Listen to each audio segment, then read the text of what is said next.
Hi, welcome to my views and news. Another video for you with new stories, mainly from Ethiopia. Firstly, a top general of Ethiopian military, talked about operations against Fano. He advised his subordinates how to proceed.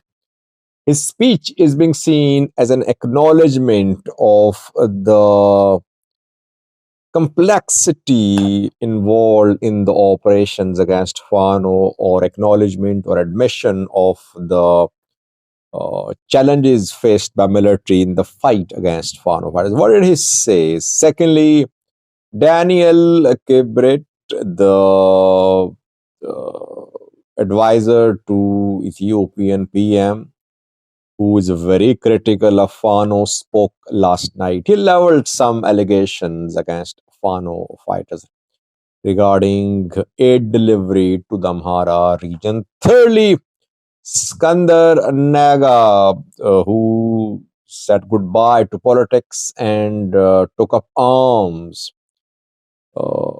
is now a hero in diaspora community.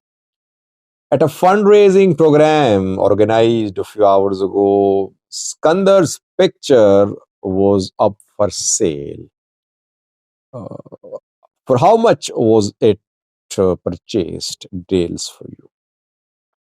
Firstly, viewers, an Ethiopian top officer spoke about operations against Fano. He spoke around 48 hours ago. What did he say? Who is he? His name is Muhammad Tassima, Lieutenant General, head of Eastern Command. By the way, I've been saying that militaries are not trained to fight civil wars. Civil wars are more stressful than external conflicts. In civil wars, militaries become controversial. They lose the support of masses which they need to take on challenges. Muhammad Sima, addressing his subordinates, said that the commanders, lower level commanders, should learn from past operations against insurgency in Ethiopia. They should not directly clash against Fano fighters. First point. Now, let's analyze this first point. Is it an admission from the general that direct clash against Fano is not producing desired results? That is why he is asking his commanders to conduct research, to be creative. Maybe he wants to single out Fano fighters. He wants to detach Fano and public. That is why he is opposing direct clash. How can operations against Fano be conducted without direct clash? Direct clash happens, it cannot be prevented. Which other novel techniques can be adopted by the military to stop Fano, to remove Fano? Fano in control of large territories. And by the way, the Sima is in charge of Eastern Command. Gajam falls in Eastern Command. So his command is faced with main challenge because Gajam is perhaps the most destabilized zone in the entire Amhara region. Here, Fano fighters have immense penetration and presence in both East Gajam and West Gajam. Secondly, he talked about the Oromo Liberation Army. He said military conducted very successful operations against Ola and from east and west of Hararge, Shane, he called it Shane. Shane had been removed. This is his claim. And thirdly, he shared measure of success for the operation in the Amhara. What is the measure of success? When can we say that the operation in the Amhara region against Fano is successful. He said, if people are able to move freely, there is peace, and there is no military, no security forces there, it means that operation has succeeded. Now, if you judge the situation in the Amhara region according to this criteria, it means that operation so far could not produce results, because I've been saying the day Ethiopian military withdraws from Amhara region, Fano fighters would sweep across the Amhara region.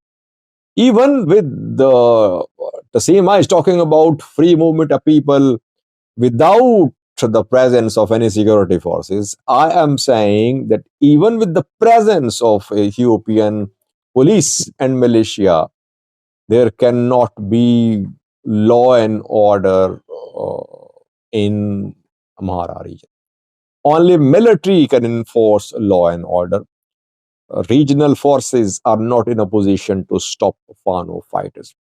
So, yes, Janel's speech is an indirect admission of the complexities, complications being faced by military in the operation against Fano fighters. I've been saying it's a long, protracted conflict. And it started almost in May, I think. 6 months, close to 6 months have passed, and no signs of any de-escalation, no signs of any permanent solution so far.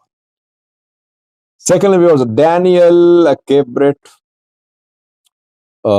is the advisor to Ethiopian PM Abiy, deacon, I think, from Orthodox Church.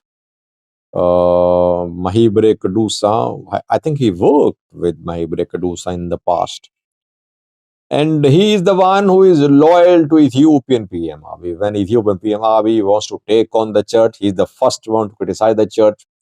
When PM Abiy led war on Tigray, he was the first one to lash out at TPLF. And now when government forces are conducting operations against Fano in Amhara, he is one of the first to slam Fano fighters. That is what he does all day. So he is very loyal to Ethiopian PM and PM's positions about different conflicts. And he is one of those people who are very close to the Prime Minister. Daniel accused Fano fighters last night. He said Fano fighters are responsible for blockage of humanitarian aid to the Amhara region.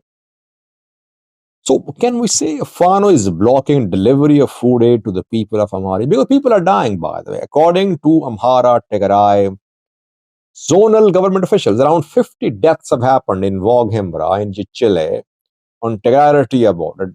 Deaths from hunger. People dying, but who is responsible? Well, I have no verified information about Fano's attacks on aid convoys. Fano is blocking aid delivery indirectly.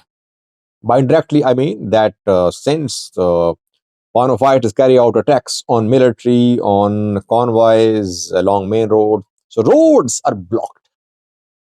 Roads are not open. So indirectly, they could be blocking aid delivery. But question is, did some aid organization contact Fano fighters, asking them to provide safe passage for some aid convoys? I am not aware of any such contact. So that is why if aid organizations are facing problems, they'll have to contact Fano fighters. Fano fighters are no players in the Amhara region. Like in Tigray, when aid was delivered, both parties were taken on board. Tigray forces and Ethiopian federal force. Here too, aid organization will have to take both parties on board, Fano fighters and Ethiopian military. Thirdly, Eskinder, the politician turned Fano leader, is now turning into a hero in diaspora community. People say that he is the one who is leading this struggle. He is risking his life. He risked his career. His family is in US. He was in US too. He was in prison around 2 years ago, he was released. He continued his political activities. He then went to meet his family. He was told that he should not return to Ethiopia. He returned to Ethiopia. Then he chose to take up arms against the government because he is convinced that Amhara people are in danger and he's fighting for the survival of Amhara people. So Amhara diaspora likes him a lot. At a fundraising program, Skandar's picture was put for sale. It was up for sale, and a Skandar's fan bought it for 25,000 US dollars. So it just shows how diaspora is pouring money into the support for Fano fighters. Watch the clip showing Skandar's picture. I think it's a portrait, maybe being sold at a fundraising program organized for Fano fighters. Thanks for watching. Hamza,